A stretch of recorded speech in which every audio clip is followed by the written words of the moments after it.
Lago Kinneret é o maior lago de água doce em Israel. Seu nome é derivado do hebraico Kinnor, que significa harpa, por causa de sua forma. O lago fornece 25% de toda a água em Israel. Vários nomes têm sido aplicados para o lago. No passado, incluindo Mar Kinnerot ou Kinneret, água de Genazar e Lago de Genezaré. No Novo Testamento, ele é chamado de o Mar da Galileia ou simplesmente do Mar, e por vezes o Mar de Genezaré ou o Mar de Tiberíades. Venha comigo nessa jornada, a busca por respostas, procurando por Jesus na Terra Santa.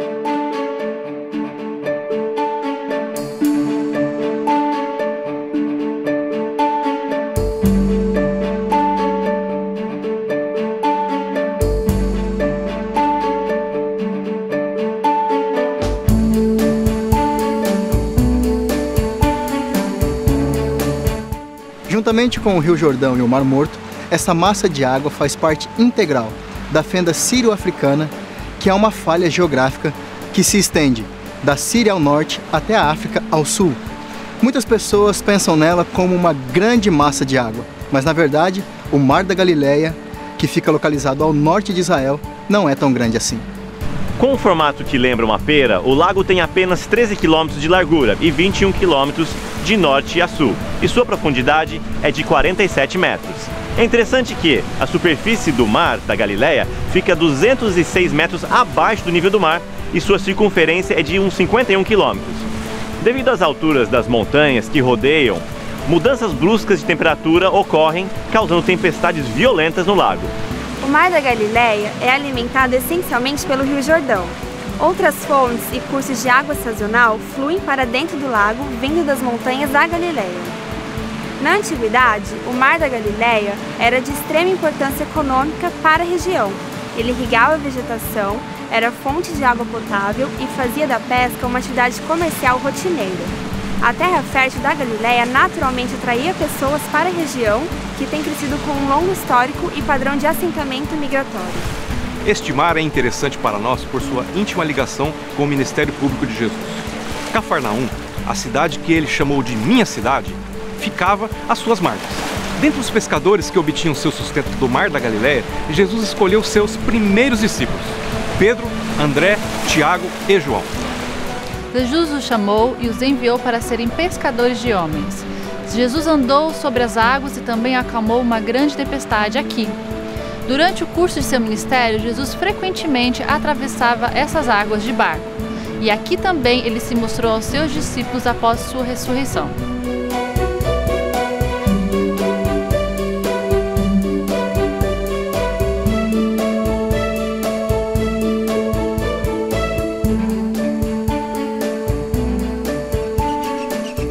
Estamos aqui do lado do Mar da Galileia hoje para lembrar da terceira aparição de Cristo depois de sua ressurreição aos seus discípulos. Jesus apareceu para eles primeiro no dia da sua ressurreição. Mesmo assim, Tomé não estava presente naquele momento e ele não acreditou que Jesus estava vivo de novo. Ele disse: "Eu não vou acreditar até que eu coloque minhas mãos na ferida do seu lado." Uma semana depois, Jesus se encontrou com seus discípulos mais uma vez, a segunda vez, e desta vez, Tomé estava lá. Então Jesus disse a ele: "Coloque seus dedos aqui e olhe para as minhas mãos. Coloque sua mão no ferimento das minhas costelas. Não tenha falta de fé, acredite." Tomé respondeu imediatamente. Ele exclamou: "Meu Senhor e meu Deus." A terceira vez que Jesus apareceu aos seus discípulos foi bem aqui no Mar da Galileia. Jesus havia dito a eles na última ceia que depois de ressuscitar dos mortos, irei à frente de vocês para o Mar da Galileia e me encontrarei com vocês lá. O anjo, ao lado da sepultura, disse para as mulheres: vão e digam aos discípulos, e a Pedro: ele vai adiante de vós para a Galileia. Lá vocês verão ele, exatamente como ele disse a vocês. Me traz uma alegria muito grande o fato do anjo ter mencionado Pedro pelo nome. Porque depois de negar a Jesus 3 vezes, Pedro se sentia totalmente indigno de ser um dos discípulos de Cristo. Ele estava extremamente envergonhado, mas o anjo disse às mulheres que Jesus se encontraria com os seus discípulos, inclusive Pedro, na Galileia. Então, depois da semana da Páscoa em Jerusalém, os discípulos voltaram mais uma vez para casa, na Galileia, e estavam ansiosos por ver Jesus novamente. Aqui ao lado do lago, eles estavam rodeados de memórias, lembranças do Mestre. Eles se lembraram da tempestade naquela noite, no meio do lago, quando o barco estava quase para afundar, e eles achavam que o fim havia chegado. Mas Jesus repreendeu o vento e as ondas, e de repente tudo se fez calmo. Maravilhados, eles se perguntaram: quem é esse homem? Ao olharem para a encosta da montanha, eles se lembraram da vez em que Jesus deu de comer a mais de 10.000 pessoas, com apenas 5 pães e 2 peixes. Eles se lembraram de todos os milagres que Jesus havia realizado em Cafarnaum, expelindo demônios e curando os doentes. Tantas lembranças. Era bom estar em casa de volta. 7 dos discípulos estavam ao lado do lago naquele dia. Eram eles Pedro, Tomé, Natanael, Tiago, João e mais 2. E você já sabe quanto Pedro gostava de estar dentro do barco no meio da água. Ele adorava pescar. Talvez ele tenha visto um dos moradores dali saindo para a pesca com o seu barco. Talvez ele estivesse com vontade de comer uma tilápia, conhecido hoje como peixe de São Pedro aqui na Galileia, o tipo de peixe que ele pescava e vendia aqui. Não importa o caso, Pedro disse aos outros discípulos: vou pescar. Vamos também, todos disseram. Então todos saíram do barco e foram ao mar. Já era noite, a melhor hora para pescar, mas eles não estavam tendo sorte. Para falar a verdade, eles não pescaram nada a noite toda. No raiar do dia, o barco estava apenas a uns 100 metros da praia. Jesus estava na praia em pé, mas os discípulos não conseguiam ver exatamente quem era. Então Jesus disse em alta voz: vocês pescaram alguma coisa? Não, responderam eles. Jesus gritou de volta: joguem as redes do lado direito do barco e vocês vão pegar muitos peixes. E eles obedeceram. Então, de repente, haviam tantos peixes na rede que eles não conseguiam puxar a rede de volta para dentro do barco. João olhou para Pedro e disse: é o Senhor! Isso foi um déjà vu. Foi exatamente da mesma forma 3 anos atrás, quando Jesus chamou eles para serem seus discípulos. Jesus havia milagrosamente enchido as redes de peixes naquele dia também. E então ele havia dito a eles: sigam-me, pois de agora em diante vocês serão pescadores de homens. E então eles deixaram tudo para trás e o seguiram. Pedro estava tão empolgado ao ver Jesus que ele simplesmente pulou para dentro da água e nadou até a praia. Os outros discípulos trouxeram o barco, rebocando a rede cheia de peixes. Lá na praia, o café da manhã estava esperando por eles. Jesus tinha acendido uma fogueira. Ele tinha assado alguns peixes para eles e pães também.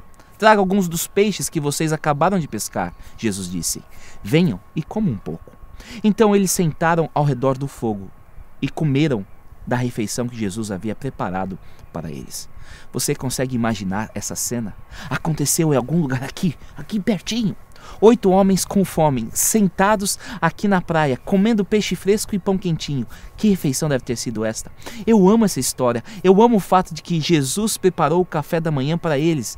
Jesus sempre cuidando das pessoas em todas as suas necessidades. Depois de terem acabado de comer, Jesus anunciou um diálogo importante. Ele precisava resgatar Pedro. Os outros discípulos estavam achando que Pedro havia desistido do seu chamado ao discipulado ao negar a Cristo 3 vezes. Mas Jesus queria dar a Pedro a oportunidade de mostrar que ele ainda o amava e que ele estava verdadeiramente arrependido pelo aquilo que havia feito. Você se lembra do que Pedro disse a Jesus na noite em que ele o traiu? Quando Jesus disse aos seus discípulos que todos eles o abandonariam, Pedro arrogantemente declarou: mesmo que os anjos te desertem, eu nunca te desertarei. Pedro estava, na verdade, dizendo: Jesus, você está errado. Eu sou mais leal a você do que todos os outros e eu nunca vou te abandonar. Pobre Pedro. Lucas registra a resposta de Cristo para Pedro. E E o Senhor disse: Simão, Simão, eis que Satanás vos pediu para vos cirandar como trigo. Mas eu roguei por ti, para que a tua fé não desfaleça. E tu, quando te converterdes, confirma os teus irmãos. Mas Pedro disse a Jesus: Senhor, estou pronto para ir contigo tanto para a prisão como para a morte. Então Jesus disse: Eu te digo, Pedro, esta noite, antes que o galo cante, tu me negarás 3 vezes que tu me conheces. Então Jesus predisse a queda de Pedro, mas ele também antecipou o retorno de Pedro. Não perca essa parte. Jesus afirmou a Pedro que antes da negação, que ele, Pedro, voltaria e que ele seria perdoado também. Isso é graça. Eu gosto muito de uma versão da Bíblia, The New Living Translation, que fala dessa forma: Eu tenho suplicado em oração por você, Simão, que sua fé não venha a falhar. Então, quando você se arrepender e voltar para mim, mais uma vez, fortaleça seus irmãos. Naquela manhã, na praia, Jesus reafirmou Pedro ao fazer a ele 3 perguntas muito incisivas. Depois do café da manhã, Jesus perguntou a Pedro: Simão, filho de João, você me ama mais do que estes? Ou você me ama mais do que estes outros discípulos que estão ao redor da fogueira? Sim, Senhor. Pedro respondeu: Tu sabes que eu te amo. Então, apacenta as minhas ovelhas, Jesus disse a ele. Em outras palavras, seja um pastor, cuide daqueles que são jovens na fé. Jesus repetiu a pergunta: Simão, filho de João, você me ama? Sim, Senhor. Pedro disse: Tu sabes que eu te amo. Apacenta as minhas ovelhas, Jesus respondeu. Uma terceira vez, Jesus perguntou a ele: Simão, filho de João, você me ama?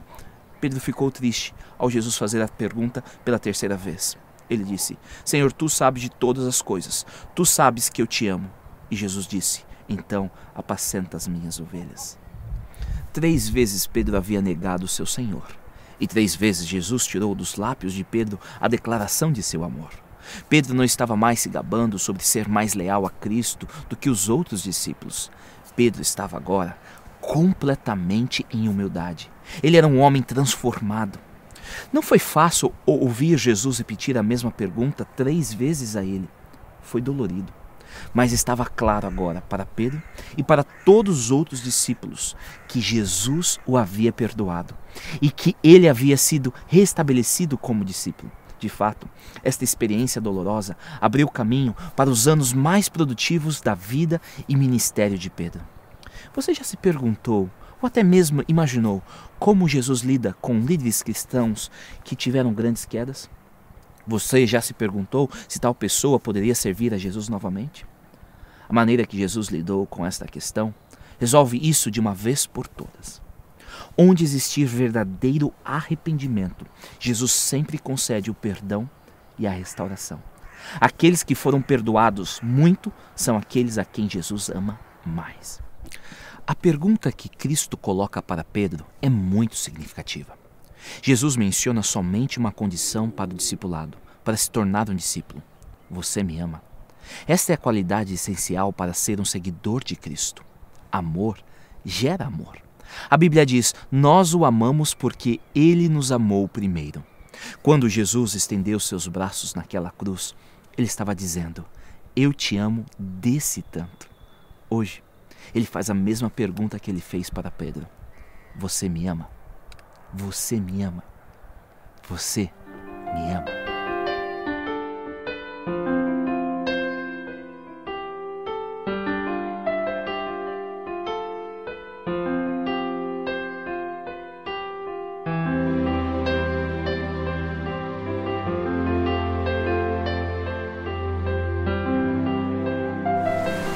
Às vezes, por uma razão ou outra, deslizamos, escorregamos para trás e nos encontramos no mesmo local onde estávamos quando conhecemos Jesus.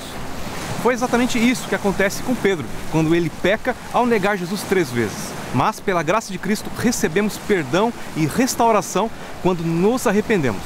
Através da experiência de Pedro, nós podemos aprender no mínimo 5 lições importantes. Primeira lição: ninguém é perfeito, todos nós falhamos. Nenhum de nós está imune do pecado. Nenhum de nós está imune de decepcionar Jesus. Nem mesmo aqueles que eram seus seguidores mais próximos. Pedro caminhou e conversou, comeu e riu com Jesus por 3 anos. Ele estava no seleto círculo dos discípulos. Você pode até dizer que ele era um dos melhores amigos de Jesus. E mesmo assim, ele decepcionou Jesus, deixou Jesus na mão. E a despeito do que possamos pensar sobre nós mesmos, do que pensemos sobre os crentes que estão ao nosso redor, somos todos humanos e nenhum de nós é perfeito. Somos falhos e somos pecadores. Segunda lição: não importa o que você faça, Jesus ainda é seu amigo. Ele ama você. Pedro havia negado Jesus no momento chave. Ele havia publicamente virado as costas para Cristo. E mesmo assim, Jesus ressuscitado tinha prazer em ver Pedro apanhar uma rede cheia de peixes. Jesus preparou um desjejum para ele, convidou a Pedro para se sentar com ele e comer. O mestre tinha prazer em passar tempo e amizade com Pedro. E o mesmo serve para você e para mim. Não importa como você tenha fracassado, falhado com Jesus. Não importa que pecado você permitiu que tomasse conta da sua vida. O Salvador que morreu por você ainda te ama. Terceira lição: você precisa entender que o seu pecado tem consequências. Pedro precisou ser confrontado. Ele tinha que entender as consequências daquilo que ele havia feito. Frequentemente, estas circunstâncias vão bem além de você. Seus pecados afetam você e as pessoas que estão perto de você também, sua família, seus amigos e até mesmo a sua igreja. Mas mais importante do que qualquer coisa, o seu pecado afeta o seu relacionamento com Cristo. Quarta lição: você precisa enfrentar o seu pecado, admitir seu pecado e confessar o seu pecado. Quantas vezes Pedro negou Jesus? 3 vezes. E quantas vezes, sentado lá ao lado da fogueira, Jesus perguntou a Pedro sobre o seu amor por ele? 3 vezes. Você percebe como Jesus planejou este encontro importante com Pedro? Sim. Jesus ainda assim amava Pedro. E sim, vários dias haviam se passado desde aquela terrível noite quando Pedro negou Jesus. Mas este fracasso, aquela negação, aquele pecado era real e precisava ser enfrentado, precisava ser trazido às claras, abertamente, à tona, precisava ser abordado. Nós também precisamos admitir que devemos confessar os nossos pecados. Não importa quanto tentamos esconder e quanto tentamos fingir, o quanto tentamos empurrar para debaixo do tapete. Isso não vai resolver o problema. A única solução é se abrir com Jesus e pedir perdão. Quinta lição: Jesus ainda tem um propósito e uma missão para você. Sim, Pedro havia fracassado feio. Ele havia negado seu Senhor, mas ele viu que Jesus ainda o amava. Ele entendia as consequências e ele decidiu enfrentar o seu pecado. Então, ao dar a Pedro essa oportunidade de confirmar o seu amor por Cristo 3 vezes, Jesus permitiu que Pedro soubesse que ele ainda tinha valor para a causa do Evangelho, que ele ainda era útil, que ele ainda tinha um plano para ele e que ele ainda seria verdadeiramente um grande líder. Jesus sempre vai ter um propósito e uma missão para você.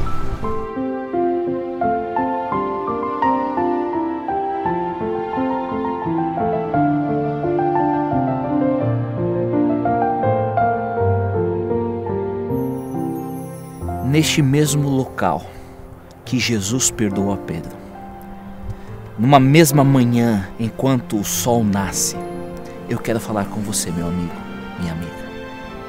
Eu não sei o que você já fez na sua vida. Eu não sei quão distante você foi de Jesus. Mas deste local aqui, do mar da Galileia, perdão emana, porque Jesus te ama. A Bíblia nos diz: se nós confessarmos os nossos pecados, Ele é fiel e justo para nos perdoar e nos purificar de todo o pecado. Você não quer ser restaurado, restaurada por Jesus? Jesus te ama tanto. E Jesus está atrás de você, te procurando, porque Ele te ama. Ele entregou a sua vida por você. E Ele quer que o sol da justiça, o sol do perdão, o sol da restauração possa nascer na sua vida neste momento. Por que não dizer sim para Jesus agora? Aceite o seu perdão. Aceite o seu amor. E siga Jesus. I don't suppose that many would have appreciated the patience and kindness and forgiveness of Jesus more than Peter. He so desired to do right, but often fell short. And when the crisis came, he denied his Lord. Well, I don't tend to be too hard on Peter, because I have struggled in my battle with sin, and I have at times fallen short of God's ideal. What Peter needed was the peace that passes understanding.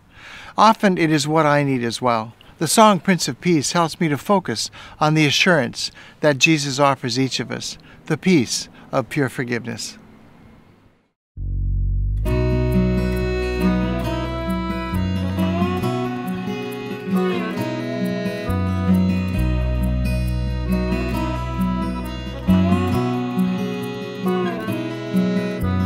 Thank you, Lord, for your patient understanding. Thank you for the sunshine midst the rain. Thank you for this blessed hope you have given me. I love you, Lord Emmanuel, Prince of Peace.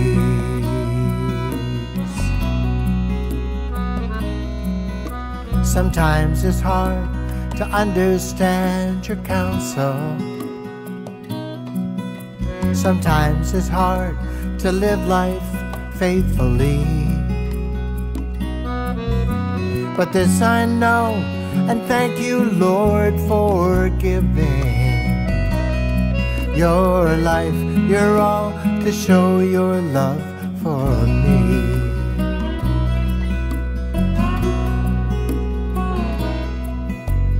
Help me, Lord, to understand your wisdom. And help me, Lord, humble my proud heart. I know, dear Lord, that you're my hope for living. I know, dear Lord, that you can change my heart.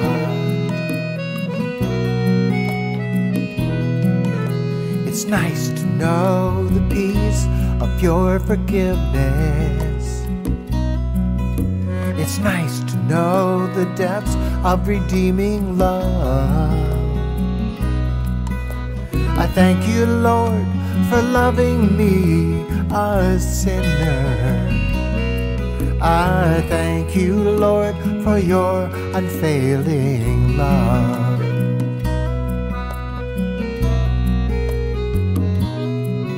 So thank you, Lord, for your patient understanding.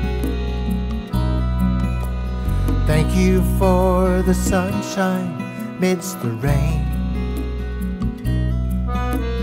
Thank you for this blessed hope you have given me. I love you, Lord Emmanuel, Prince of Peace. I love you, Lord Emmanuel, Prince of Peace.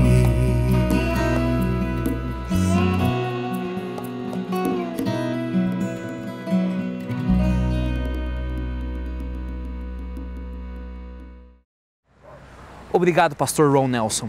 Agora, vamos orar.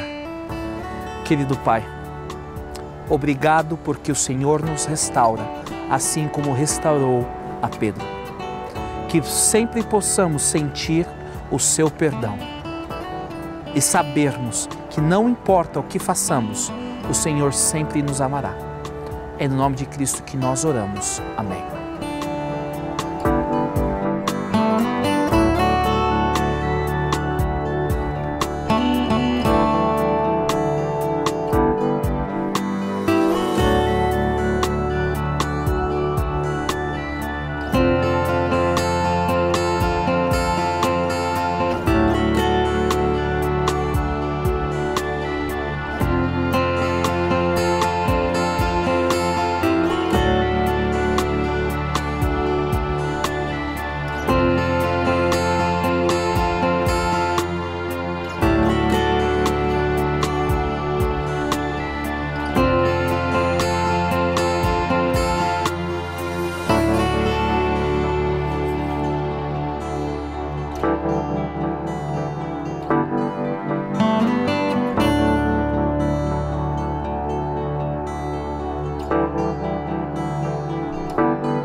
querido amigo, querida amiga, obrigado por nos assistir hoje. Não se esqueça de compartilhar com seus amigos e familiares a busca por respostas, procurando Jesus na Terra Santa. Visite o nosso website. Lá você poderá nos enviar a sua mensagem, pedido de oração e fazer a sua solicitação do programa de hoje ou da série completa. Espero vê-lo, eu espero vê-la muito em breve. Até lá, lembre-se, Jesus é a segunda chance.